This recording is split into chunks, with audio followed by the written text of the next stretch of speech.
I've been sidetracked, but now no more side quests.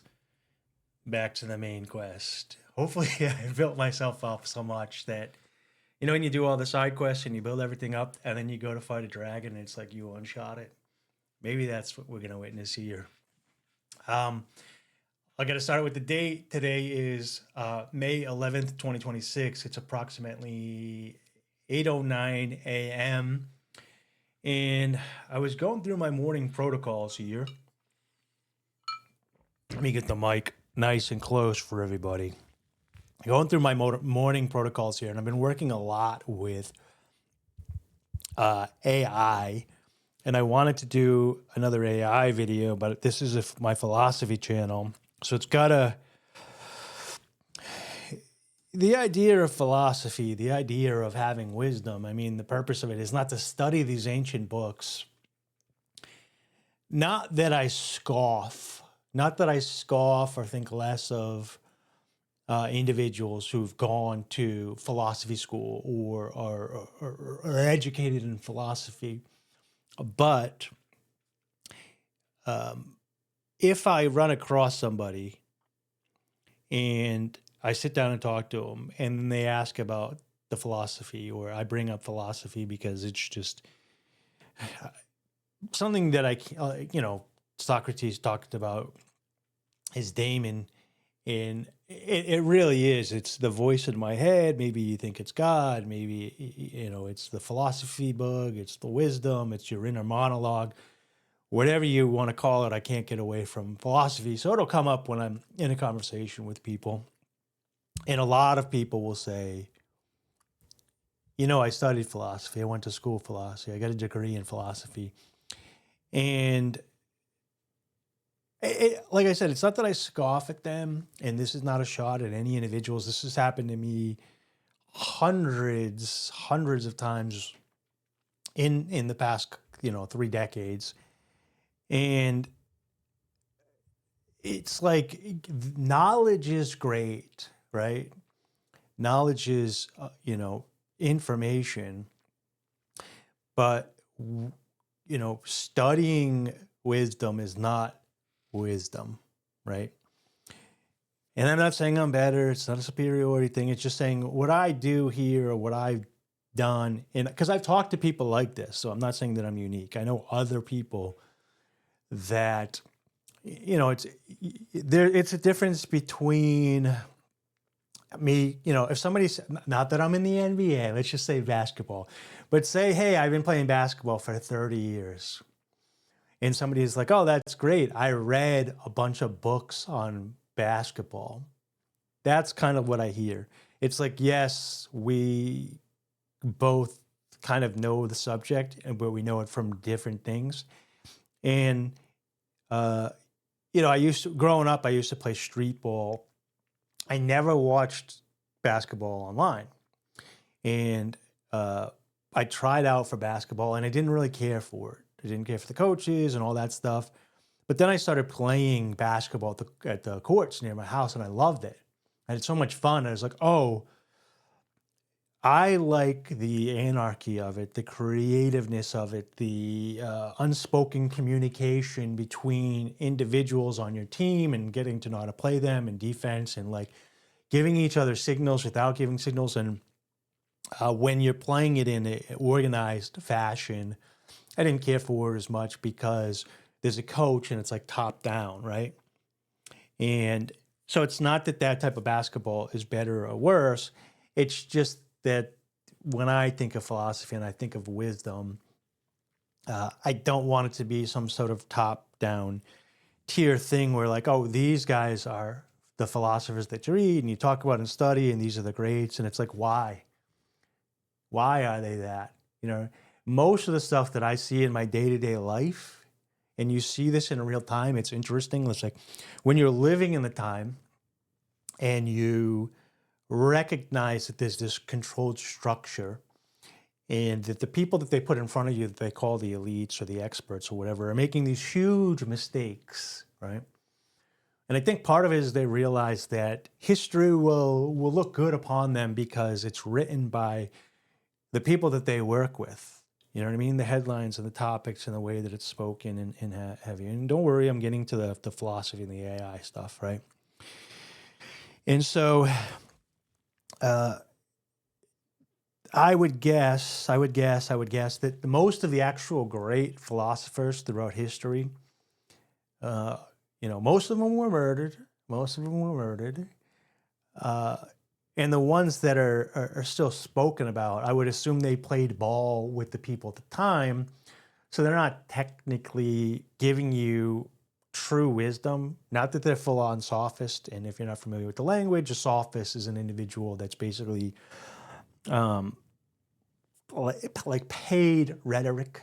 I wouldn't call it the opposite of wisdom, because there could be degrees of it where, I mean, you got straight up liars. You have people that are straight up pretending to be, philosophers that are just repeating the talking points, and then everybody around them pretends like they're truthful and honest and going for whatever.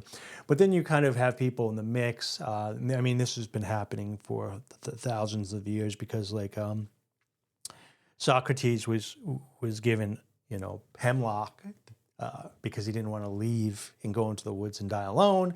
He chose to drink the hemlock and kill himself, if you believe the lore or whatever. And then if you look at Plato and you look at Aristotle, at that point, you have to say, like, was Plato a true philosopher, or was he a sophist, or was he a philosopher that wanted to stay alive?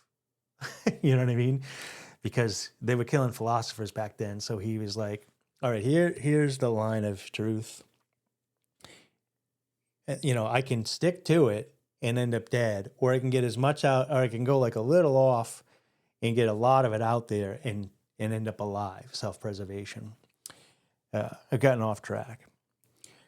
So anyways, when I would encourage anybody that's here to learn about philosophy to get to a point when somebody says to you, who's your favorite philosopher, that you say yourself.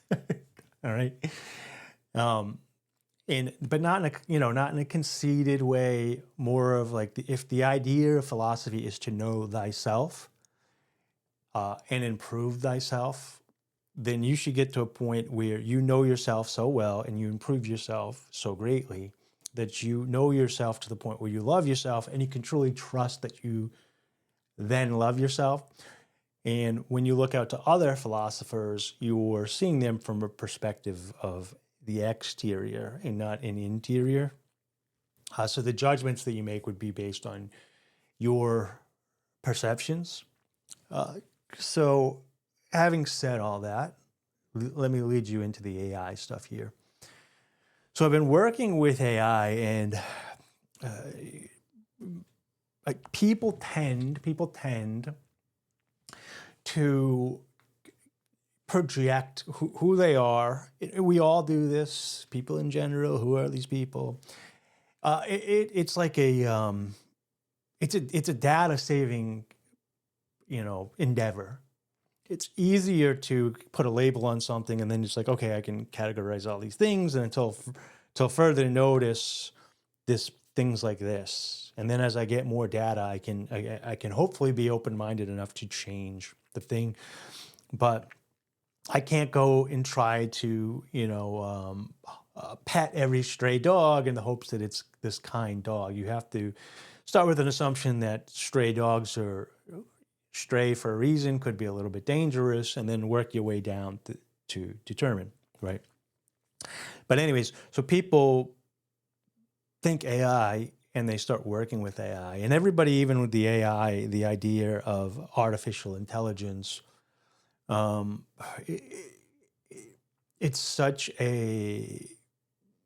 an advertisement, but the government's getting involved, so it's propagandized. It's a catchy word. It's certainly good PR.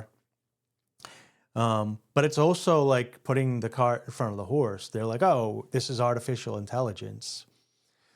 And I mean, it is artificial intelligence in the fact that, like, a calculator is artificially intelligent. Like, you can put numbers into it, and we've taken our intellect and put it and assigned it into this object that when you put the data in, it spits out a data based on a formula.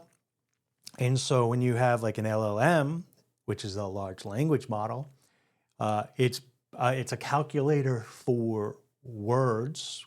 So you give it this word structure and this language and these definitions, and you punch words in, and words come out. And then as you start to build on that, you can say, hey, when I tell you these words, look at these words and connect them to these words, and then put those words together, and then go online and connect to those words, and then spit me out words. So like when I tell you 1 and 1 equals pi, go through your thing and see what pi is, and then go online and make sure pi is still pi. And if you don't have enough data space to store pi, go online and get the data of that stored word pi, 3.14, blah, blah, blah, blah. And I've memorized pi up to 3 digits now, 3.14. So anyways, so as I'm working with AI, and I've started creating over my other channel, Wright Ideas, these progressive questionnaires where you can punch a prompt into a large language model and have a conversation back and forth.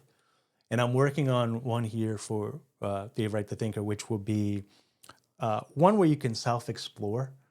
But technically, everybody that's using AI right now in a large language model is self-exploring. And that's kind of what I want to make this video about, is to try to help you change your mindset so you don't think that you're talking to an entity or outside force. Within reason, there's the way that the owners and creators of this code, they put up certain stopgaps. So if you say certain things, it gives you a particular response. If you ask about a certain topic, it cuts that topic off. We do that.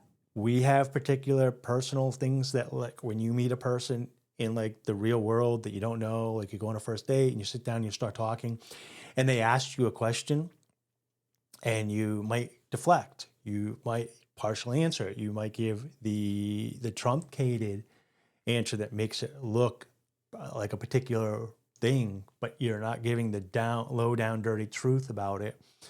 And we have to remember that these large language models, even the open source ones, unless you download it and create it personally on your system, which you can do nowadays, it's not what this video is about, is somebody else's project that is manicured, groomed in a particular way, that you're having a conversation that's being reflected back at you. And I want to get into that a little bit. This is the whole purpose of this video. But it's semi-filtered through how the individuals making the LLMs want you to perceive yourself, good, bad, ugly, and different. And they could technically even be trying to mold you in a particular direction to become a consumer or build something, whatever. And so I want to talk a little bit about language here today, because I was prompting, and this is what started it all. I was prompting into my system, and you're kind of building like a second personality, a second brain, right? Let me just break down for those that don't know. I think a lot of people that are using Claude Code and coding and stuff nowadays don't even know what they're doing, right? So you're not, it's not just like, hey, give me the source of all human knowledge, and it's like, okay, boom.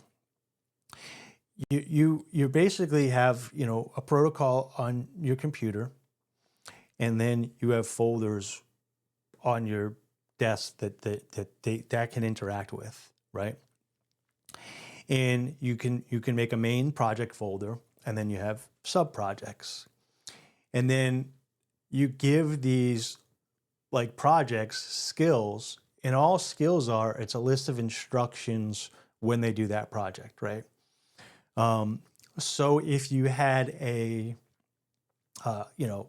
maybe it'd be easy to think about if it was like a real life robot walking around my house, and I wanted to create a folder to wash the dishes, you would open it up and you would give it instructions step by step in order of how you like your dishes collected, washed, and put into the dishwasher, right?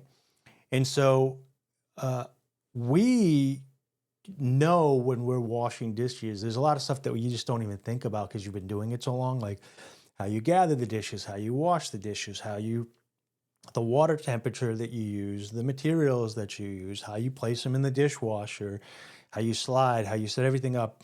Some of that you don't even realize, and then how they dry, how you put them in your shelf. So when you are trying to extract what you know and give it to the robot that is washing the dishes, you have to be very logical and step by step, because anything that you assume that it would know, right? Like you would assume that humans have particular skills that they come to the table with if you were teaching a human how to wash dishes, you would assume, okay, they got an idea of like water temperatures and what a sponge is and what a dirty dish is and setting, like all this different types of skill sets. But when you're training a piece of AI with a skill, it's a blank piece of note paper, and you have to explain the task of washing dishes. Now, you can get a template.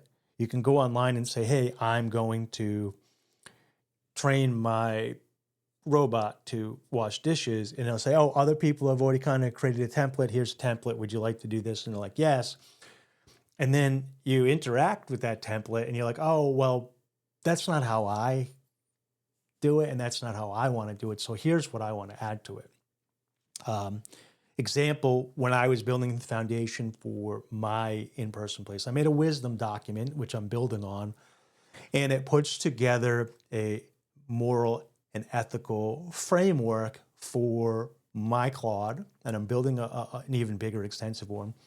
And when I'm working, sometimes it'll come to me and say, hey, stop, this breaks the rule of X, Y, or Z. And it won't let me proceed. And I think whenever you're building something, the foundation is very important. You know what I mean? Even in biblical times, they knew that you don't build your house on a foundation of sand, right?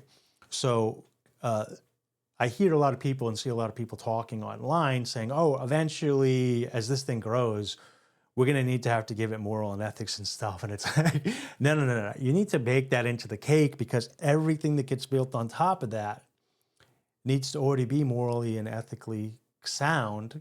You can't go back and put the genie back into the bottle, right? And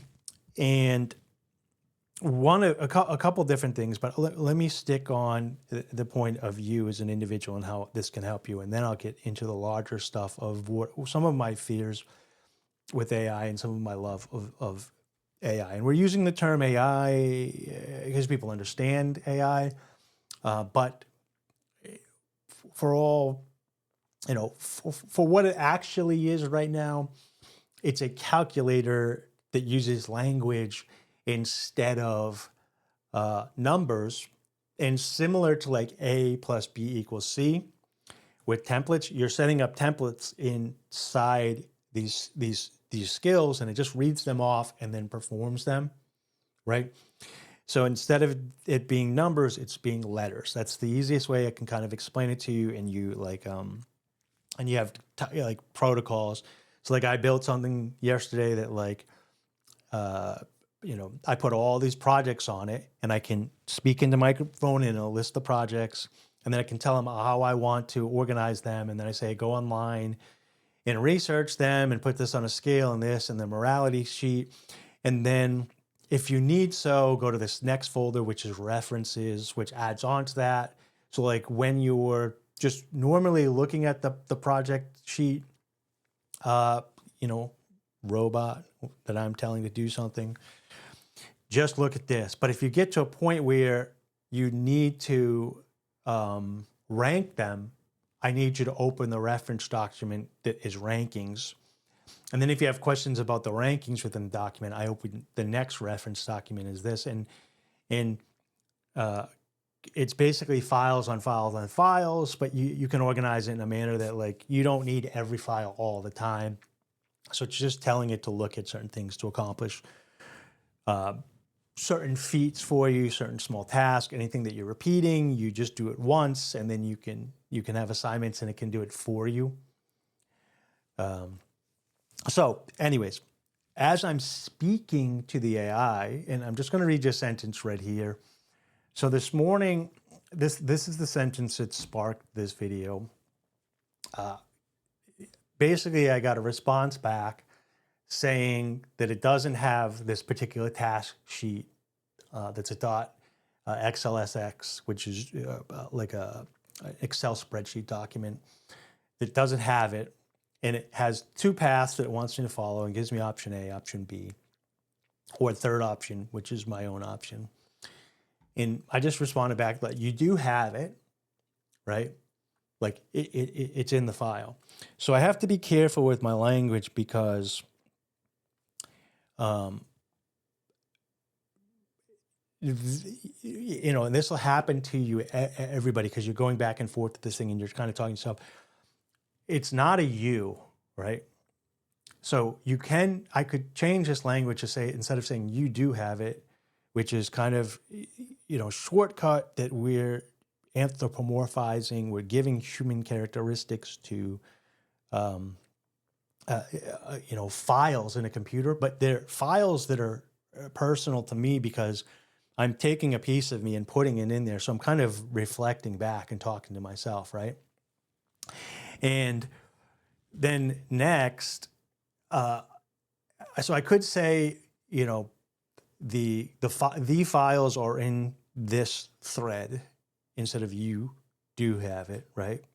So it would make it a little bit more robotic back and forth, right? And then next I said, walk me through the decisions that we need to make from tier one. So tier one on my task sheet that gets spit out every day for me is the decisions that I need to make that are either upcoming, that are on the calendar, or decisions that I needed to get more information on from the day before to fix, right? And so there's even different ways to say that, right? So if I were to say, walk me through the decisions I need to make from tier one, right? Then I'm asking this AI model that I have to be in charge of me, right? My language is now saying, you are the one that gives me tasks, right?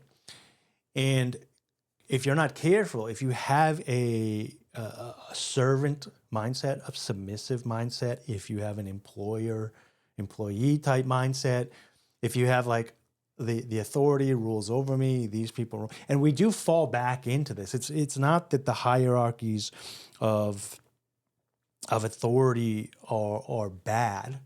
It's that they need to be consensual, right?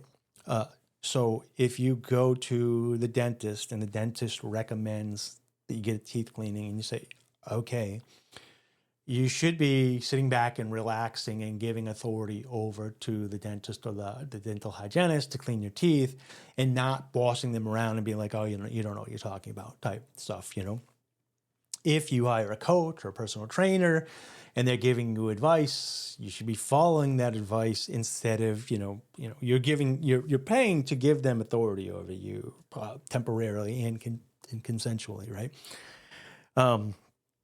So again, I'm talking to this large language model or this partial language model that's also attached to agents, and basically agents are just a set of language models that I put together that react one another.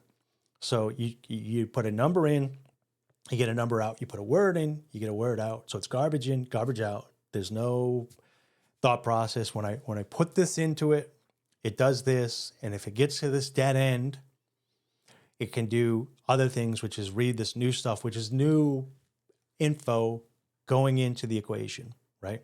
So, hey, read this document.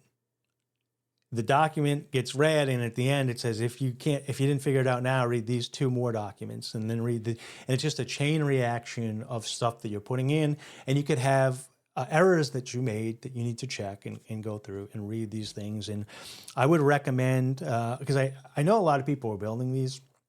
I think they're talking in this place and they don't recognize that they have their project folder set up, that all the folders within that project, all the documents that they're doing, and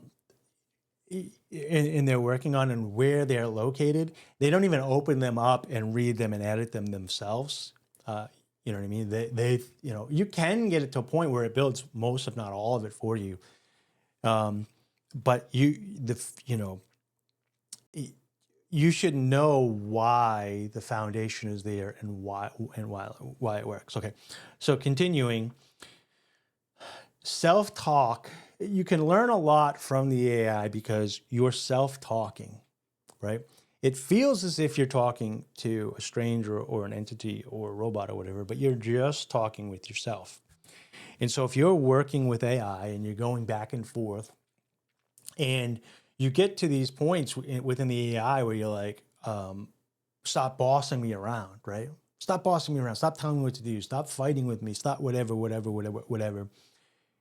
It's not fighting with you, okay?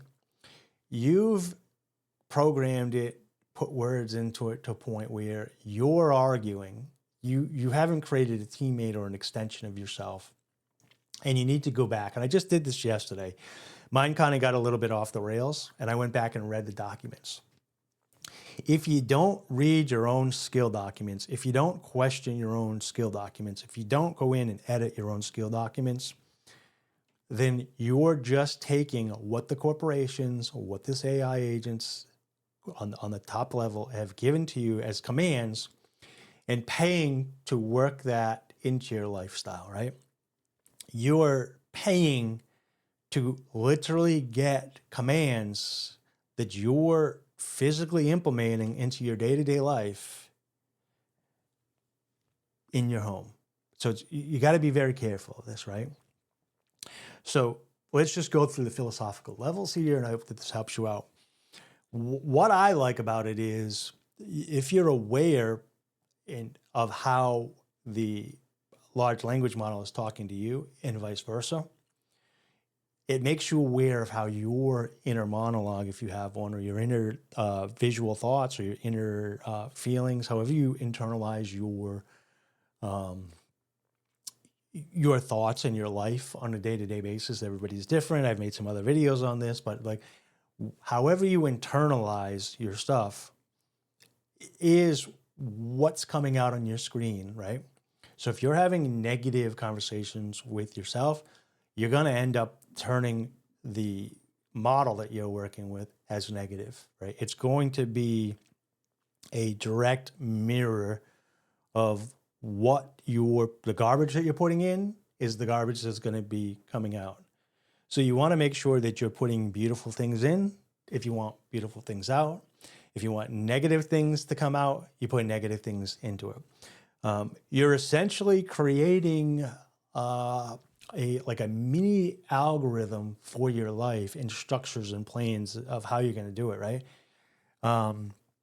So they've kind of set up some safeguards where it's not going to come online and say, oh boy, it's Monday, woe is me, let's go back to bed. And then you type into it and it's like, it's Monday.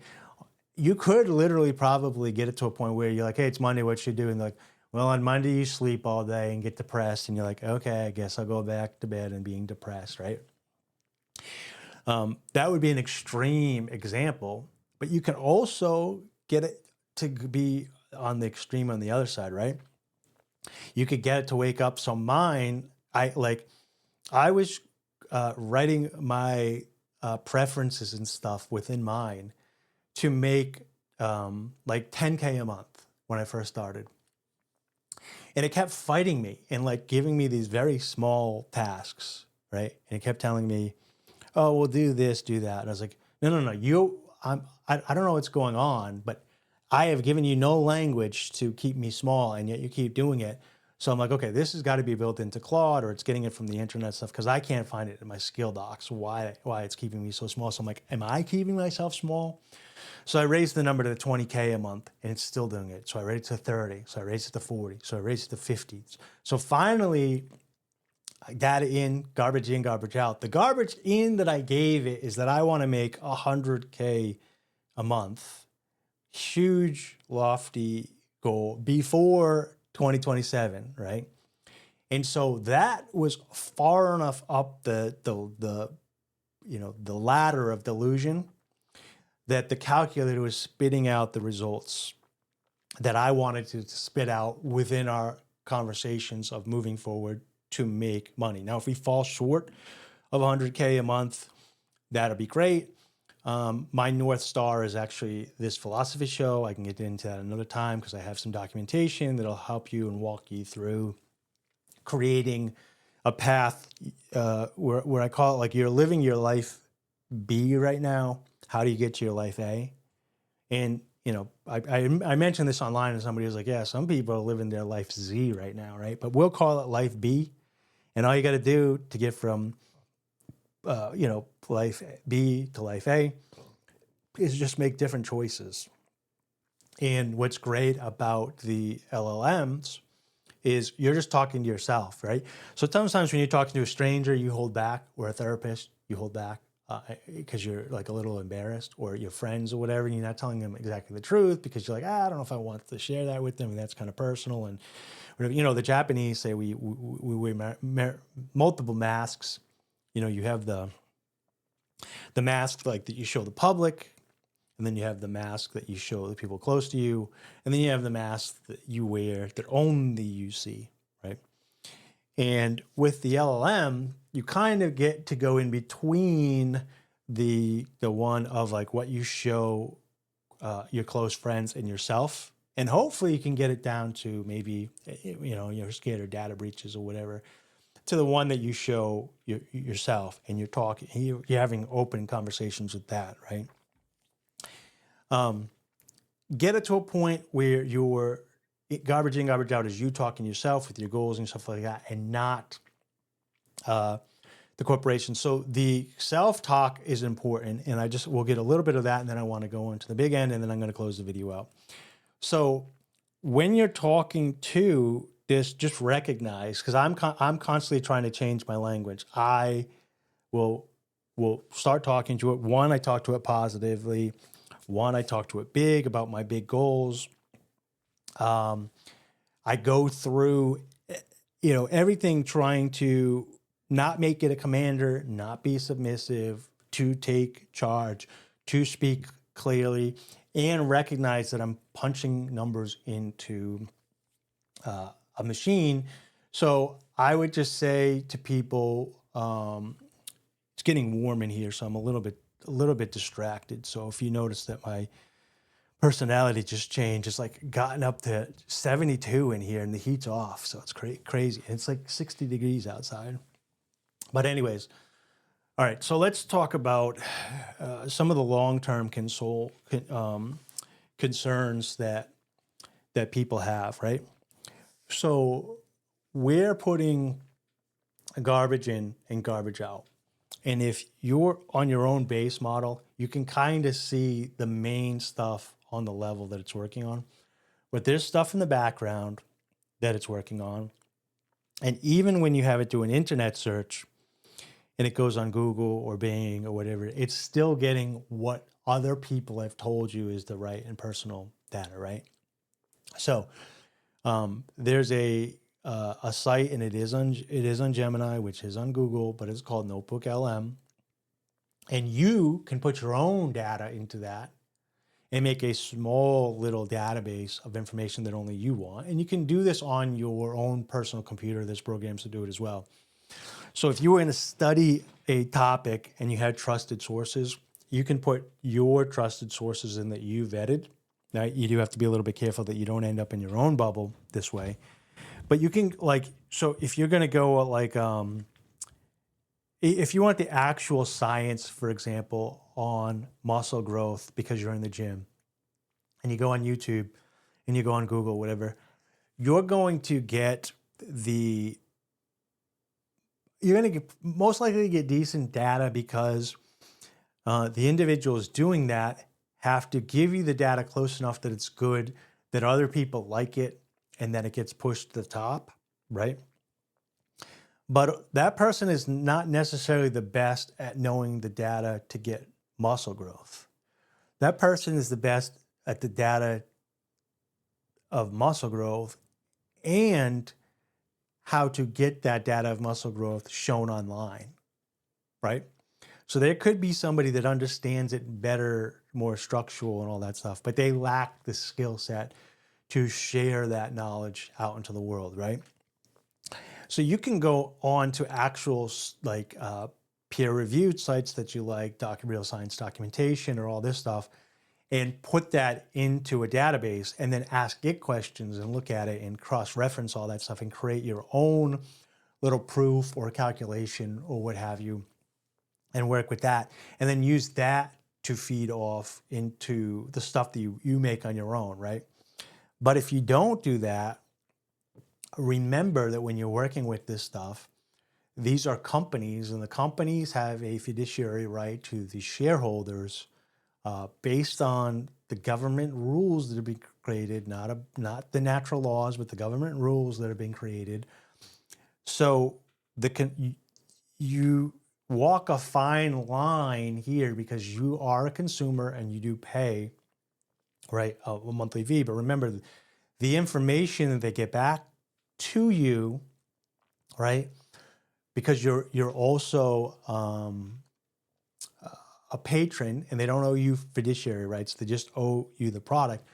Remember, like, so for just an example, if I said, hey, I'm working on this, please go online and research blah, blah, blah. And it comes back, oh, you want to use Apollo, you want to use Google this, you want to use Google that, you want to use Google this. It's like, why did it come up with those, right? Are those the actual best? Are those the most moral? Is those the most ethical? Do they pay the most money to Claude or Gemini or Perplexity or ChatGPT? How do they get there? Are they the top Google searches? And do they pay Google to get to the top? So Claude has particular individuals that it works with. So when you create skills and customizations and stuff, there's certain companies that will connect to Claude through MCPs.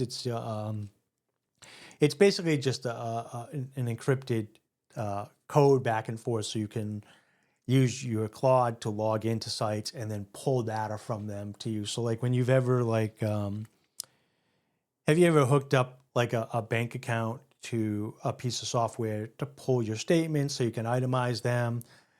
Basically, you're putting another layer in that says, hey, like, go to my Google email, read my emails and pull back what's important to me. Go to my Google Docs or put this in my Google Docs.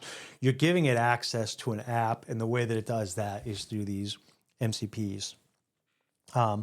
But the options that you get with that currently, because you're not building it yourself, you're using a piece of software and you're not coding it yourself, are only the ones that they've worked with and negotiated with and stuff. So it doesn't mean it's the best. It means it's the one that's currently playing ball and involved, right? And as this gets more and more decentralized, and it gets, people will come up and they'll start lobbying and it become more regulated, and the regulations will really just be stop competition so that people aren't, there'll be something that'll happen that'll make people fearful, and they'll run to the government and they'll create a regulation, and then they'll give more powers to these people that are already interlocked. But what I want you to remember when you're working with this stuff is, I'm 51, turned 51 in March. Throughout my life, people talk to me in a particular way. And I've talked to myself in a particular way because of that language. And I've gone back and I've reviewed it, and I've taken people out of my life. I've brought new people into my life. I've brought new thoughts into my life. I've meditated and tried to reflect on things. You try to update your hardware by lifting, and your software by thinking and building new habits.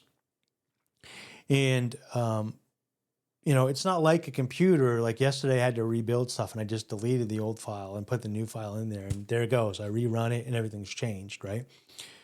Evolutionary, it would be very dangerous if we stopped on a dime and changed, because if we made the wrong choices, because when I'm working with these programs, you make a backup file, you try the new one. If the new one's better, you can get rid of the backup file. If the new one ends up causing problems, you scrap it and put the backup file in its place while you create a new one, and you keep doing that forward. But with us, we slowly get rid of our backup files and put the new habits in there and the new skills. And as we do this, the old ones have to get changed to interlock with the new ones, or getting rid of altogether if they're like completely outdated or negative or obsolete. And the outside forces are constantly fighting with you to put software on your hardware, right? And they're doing this in a manner to extract money from you. Now, we see this with AI at a very purest form, like kind of out in the open, sort of the purest, because people don't recognize it. But like, this is nothing new. The fear mongering of people's, like, this has been going on forever, right? Before books, back in the woods when there was a rock and a stump and people would stand on it and talk, they were trying to say stuff.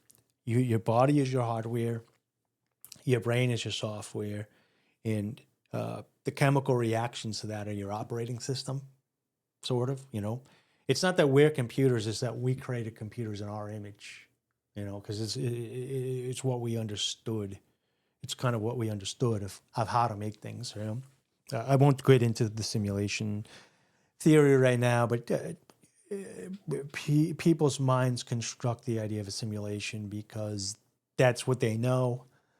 I don't want to get into that right now. Okay, so remember that these agencies are feeding you particular data online in a particular manner because they're trying to get a hold of different thought processes in you. They're trying to load software onto you in a different way, right? Because if they can get you to identify in a particular manner, right, and they can throw you in a particular category, and then you internalize that identity, you take that verbal or visual, like if it was a visual interaction, and then you mentally say, okay, I'm going to take that on, and they verbally say something, and you're like, okay, I'm going to put that in my inner monologue. Oh, I feel an emotion. I'm going to put that into my emotional reactor center on your software. Oh, hey, you turn on the TV, it's programming. Am I right? Hey, actually, oh yeah. But it is. They're programming you, right? So we're in a beautiful time right now of decentralized space where we get to program helpers now, and I think that AI and philosophers have a big job ahead of them because we need to make verbal arguments to the masses and to individuals, which is just a group of individuals, and individuals with power and strategies and ideas and knowledge to work in wisdom, moral, and ethics into the foundation and the frameworks, because the danger of AI is never going to be that it becomes sentient and it takes us over. Okay, right? I've made this video before, and I'm going to end it here soon. The danger of AI is that it's an IQ test, right? So if you show AI to a child, right? And this doesn't have to do with AI, IQ, because the child could have a high IQ, but they don't have the wisdom or the knowledge of experience of life. So if you show some different parts of AI to people, right, in a child, until they've gotten like the wisdom build up, you can easily convince them that they're talking to a human on the internet, that they're typing with a human, and the human, because that's what they've seen. You know what I mean? They talk to people in real life. They've seen people type, and they recognize that it's them typing back, right? And so when they type into the computer and it gives them a response, that child is like, this has to be humanist, because that's what humans do. They type, right? And as they grow and we start expanding to knowledge and understand, okay, there's these systems too. Like, you're not you're kind of talking and communicating with the typewriter and with the calculator, and it's communicating back, or plants give you signals, or animals, and there's other ways to communicate which aren't language. So that's not what I'm saying. So, but what I'm saying is they're recognizing it as sentient, right? But as they get older, we'll forget about children and get to adults. There becomes an IQ test, right?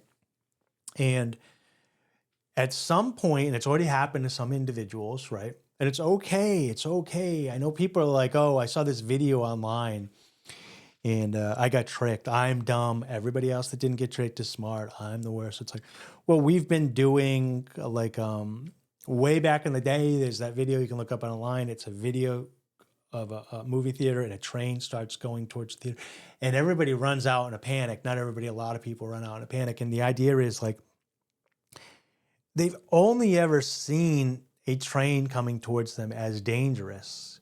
So everybody that was emotionally and visually programmed within their head, and I mean programmed is like they process and experience life visually and emotionally, they were getting the same visual and emotional effect as if a real train was coming towards them, which is dangerous. So they did not make a logical choice because it's on the screen, but they made a rational choice, which is to run away, because every other instance of this happening ends poorly. So this is probably going to end poorly. Rationally, I'm going to leave, right? People that probably intellectualize with words could have an inner monologue, think back and forth, and kind of stop themselves and be like, wait a minute, this isn't a real train. And this is an exact science. I know there's generalization. This isn't a real train. Let me see what this is. I don't know what this thing is. It's interesting. Let me walk around the side. Let me look at it. Why is there a shadow when I put and they kind of like understood, right? And I mean, this goes back, and I won't get into this now, but the fire with the shadow and the cave walls and the people going outside the cave, and then they go back in to tell them and they don't believe them. So as AI grows and it gets better at experiencing things, similar to like CGI in a movie, people will watch a movie and there'll be something in it that they recognize is not real, right? And it started with optical illusions, right? Where they put something close to you and they put something far away, and it messes with the perspective. So you think they're in the same scene. And it moved on to digital, and then mixing the digital. And then the digital got really good, and you're like, I don't really even know where the real ends and real stops, or this is a person on strings, or this is an animation that's done. This is just a cartoon that's very good and hard for me to understand, because technically everything that I see on this screen is digital, right? It's just that, is this a digital that was picture in real life, or is this a digital picture that they put on after the fact over the top? Are these multiple digits? Is this the actual digital picture or the original? So like that will happen with prompts, visuals, and stuff with AI. And, a lot of us already catch ourselves because it's programmed into us that when you interact with somebody, they're real. And when you interact with something, it's real. And so we tend to project what we know, these templates, onto things. And as AI gets better and better, based on people's capabilities and IQ of that, and like I said, it may happen for some people already, is that they won't be able to, it'll be so close to each other that they won't be able to tell the difference between the fake and the real thing. And pragmatically speaking, when something is so closely precise to each other that you can't distinguish the difference between the two, if for all practical purposes, you've copied that thing, right?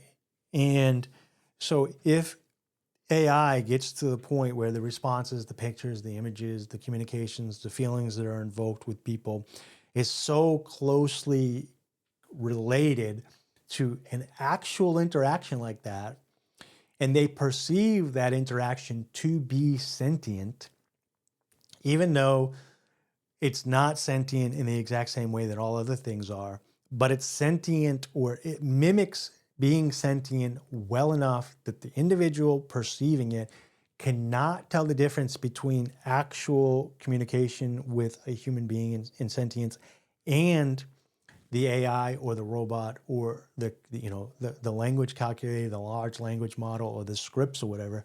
For that individual at that particular time where they can't tell the difference, the AI has gone sentient, right? And as it gets higher up that ladder, more and more people won't be able to tell the difference.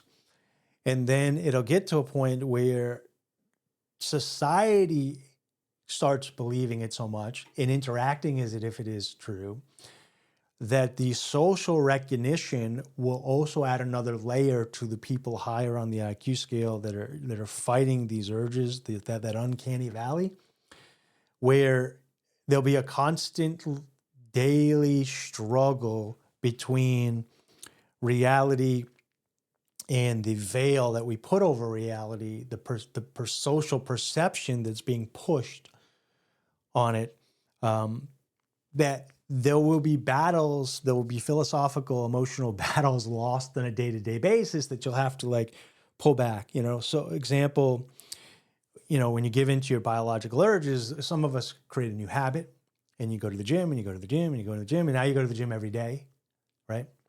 And now you work out all the time and gym's part of your life and you never miss the gym.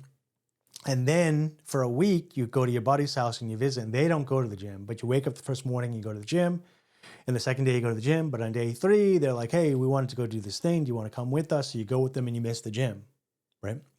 That social element of what life is supposed to be has an effect on us. And there's always going to be a balance, right? Or if, it's different for everybody. Take like, when I grew up, the height of a man was important, I guess, in dating. I didn't recognize it because I was 5'11", right under 6 feet, over 6 feet with shoes on. Now, as I've been crushed by gravity for so many years, I'm probably closer to 5'10". But I never really noticed like height. And I think it was part of it, but wasn't a huge deal. But once it got into the zeitgeist of online and online dating and people had to like put it somewhere and people visualize it and really got a hold of it, they're like, oh, the best thing for me to get in a relationship and show status is 6 feet. And then everybody kind of adopted that.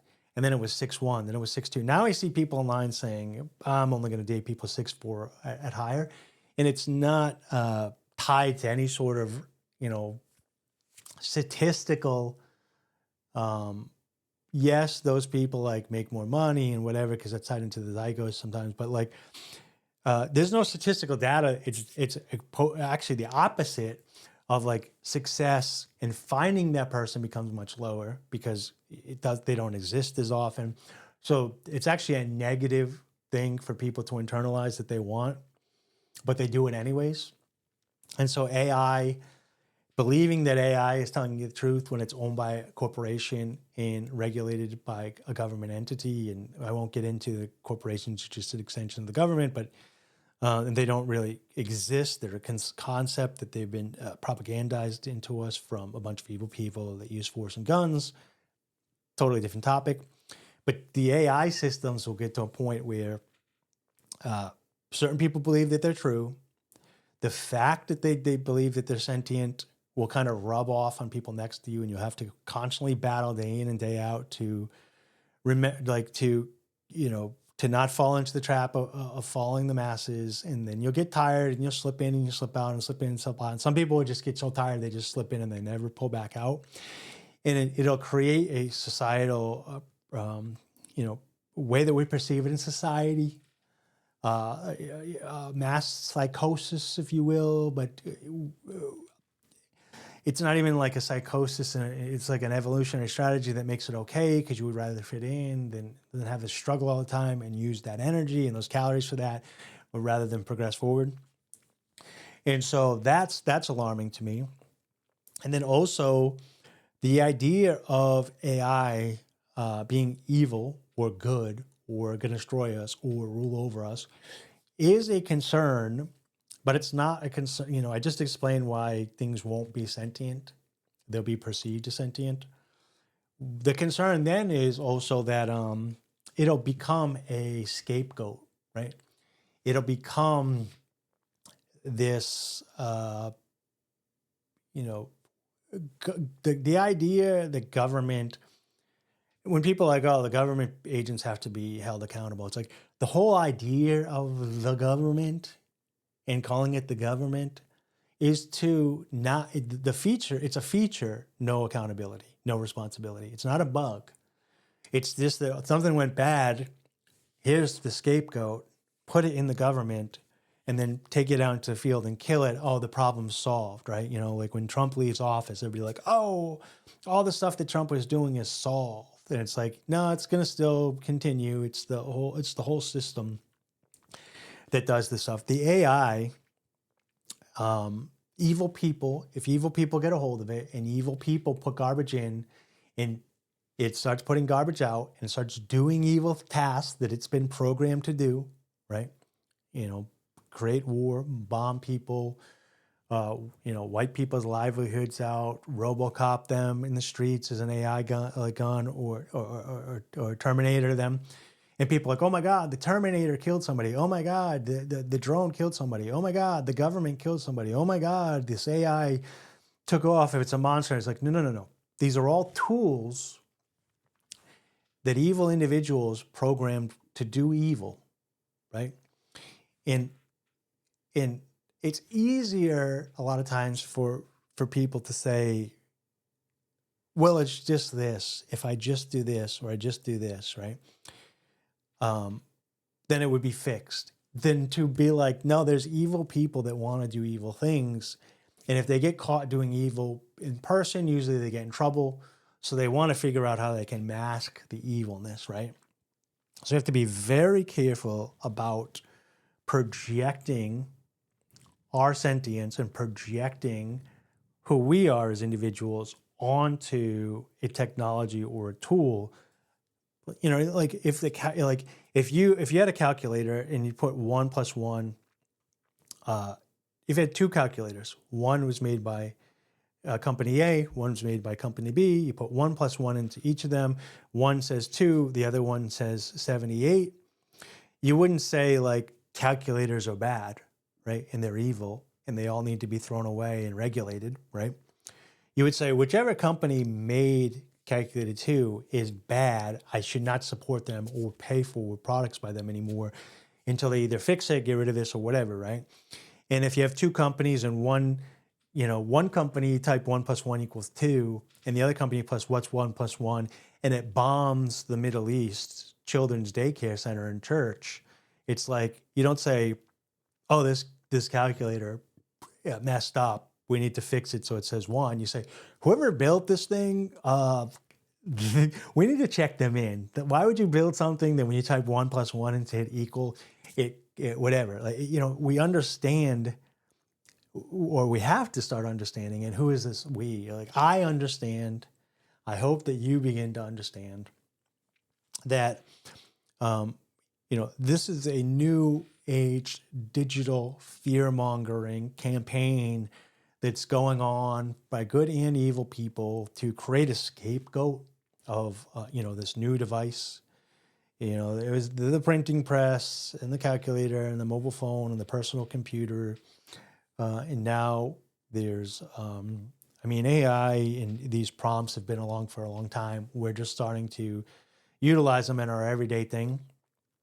Real people are making real decisions, and we have to get to a point where we recognize that and start moving away from the evilness. So anyways, my concerns are going to be that people that are evil put evil garbage into these things. Then these things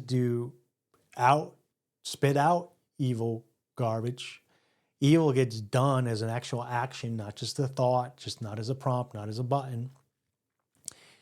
And people blame the tool instead of the person that created it, right? So if somebody gets drone striked, all right, so if you have a soldier and this happened throughout World War II and stuff. And you say, hey, you have nothing to do with this. This is two kings that are fighting, and they're fighting over stupidness. But you're going to go over there, and I want you to go up to them and pull out your gun and kill them. That's very difficult for most people to do. They don't want to kill another human being for no reason, right? So throughout the time, they've used drugs, right? So drugs was one way to dull the senses, so the individual could go do that, and then kind of like, it would put space between them and the action, right? And as like technology goes on, some of the stuff right here with the drone strikes, it's people on computers playing video games, and they've been programmed playing video games their whole life, and they kill. And I'm not saying that video games make you kill.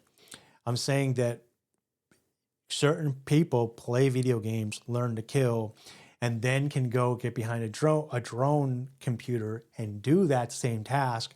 And it separates them from the idea that that's actual real life that's being destroyed. And if you put them face to face with those people, they wouldn't be able to do it. So they've created this separation between the individual and the evil act, with a line of buffer to help them mitigate that, right?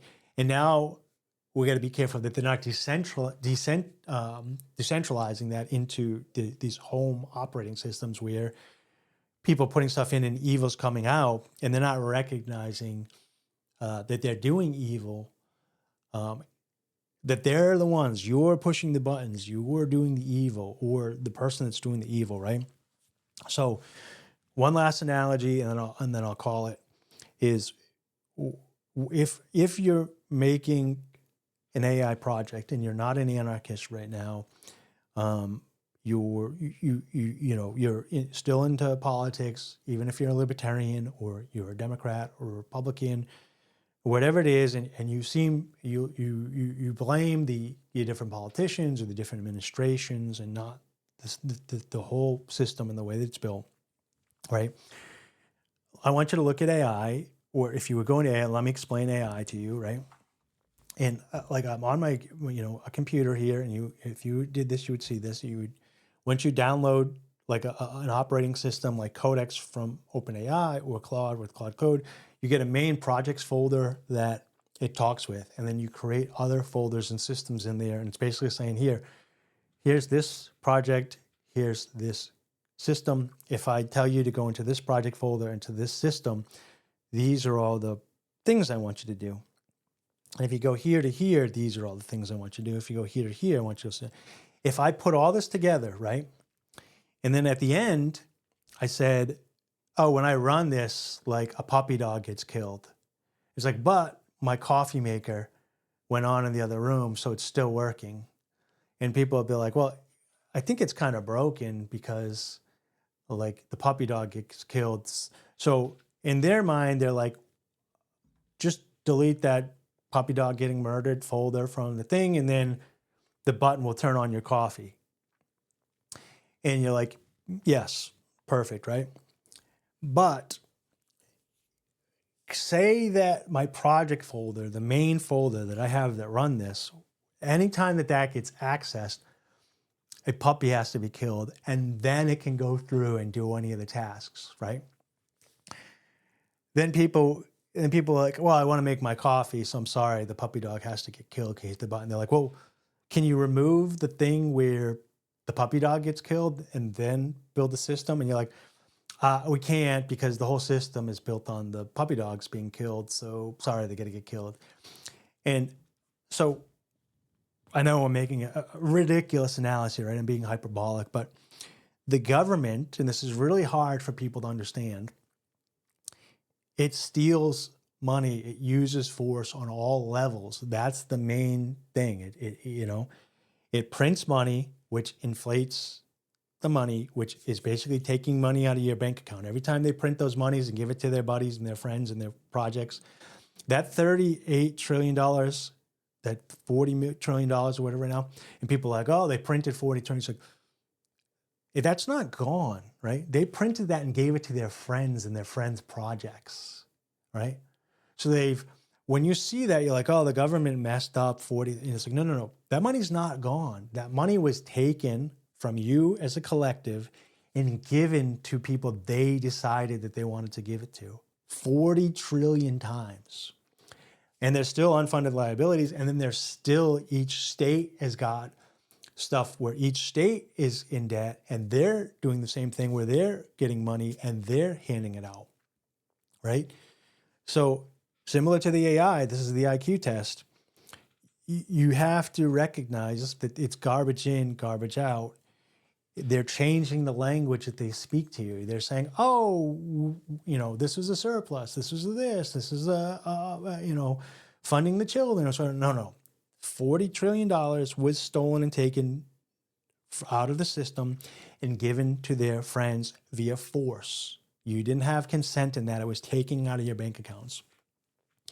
When you're asked to pay taxes, if you don't pay the taxes, they come after you, right? If you continue to not pay them, they send you a letter. If you ignore the letter, they come to your house. They come to your house and you fight them, they shoot you. If you don't fight them, they take you to court. You can keep going through court, but if you still don't give them the money, they throw you in a cage. You try to run out of the cage, they shoot you, right? We've gotten to the point where the language is people just submit. It's the social pressure, like I was talking about earlier in the video, because everybody else around you is doing it. So you ignore the structure. It's a mass psychosis.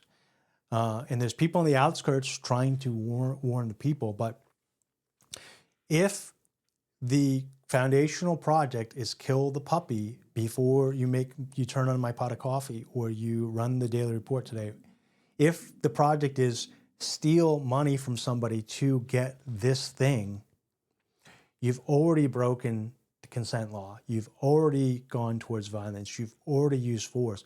Anything that happens after that is a broken part of the system, right? And similar to the AI that we were talking about before, is most individuals are going to lack the capability to see the two differences, right? It's going to seem so close to okay to them because they're just seeing the output that they can't reconcile that on scope. It's not that they're worse and that you're better, or if you see it, or vice versa. It's just what it is. Okay, this is how things are, and the idea of knowledge and the idea of wisdom is to bring this stuff up to people. If you're watching this video, I really appreciate it. Hope they would share this, like this, put comments below, whatever. But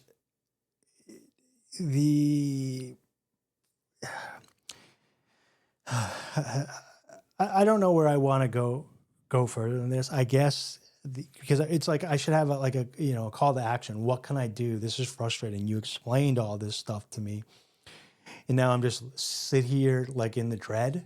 And it's like, well, I built my system today. I built my individual workflow, and I made my documentation, and I have the main document that's the protocols of what I'm trying to accomplish. And then I plugged in a wisdom document that tells me my moral ethics and rules and stuff like that. And my idea is, or what I would recommend to you is, and this is consensual, is figure out, this is your hardware, this is your software. Figure out the file of your moral ethics, wisdom, and do it quickly because the world needs it. And if you can't figure it out, join a community of somebody that you trust that's consensual that'll help you figure it out. I think this is why a lot of people are going back to Orthodox Christianity. It kind of gives you a list.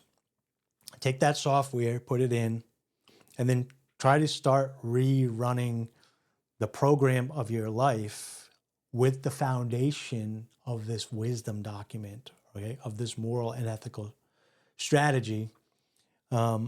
And it's going to be tough at first. There's going to be a lot of errors because you're going to go to do something and you're like, oh, wait a minute.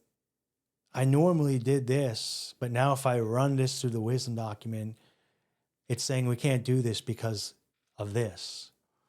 And a lot of people aren't ready to make those changes, right? And last thing that I'll say, it's not about being perfect, because we do live, we live in a society. But so then the other thing is pragmatically, let's just take marriage and fornication, right? I do believe that the best structure for society is to not fornicate, to wait to marriage, and to be virgins when you marry, and have a community when you wedlock, and then and and have sex, and then the marriages to children, and then have children when you were virgins going into wedlock, and then create a child from virginity and love stacked on all this stuff. Pragmatically, most of us aren't going to be able to do that because we've fallen so far away off the path.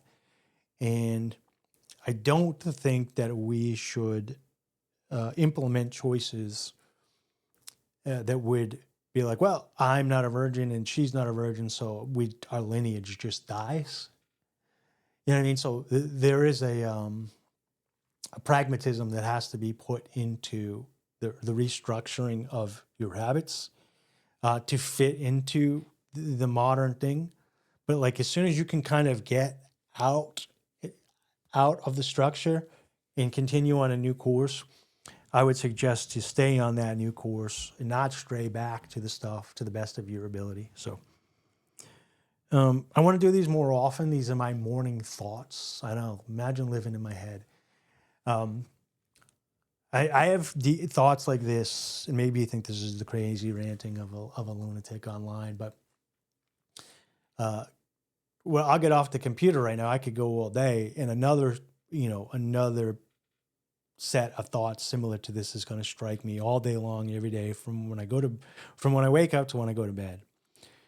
And if you're here and you're interested in the crazy mind that is me, Dave Wright, I'd appreciate a subscribe, a follow, a share, any help. Take the clips. I have a website. The links are all below.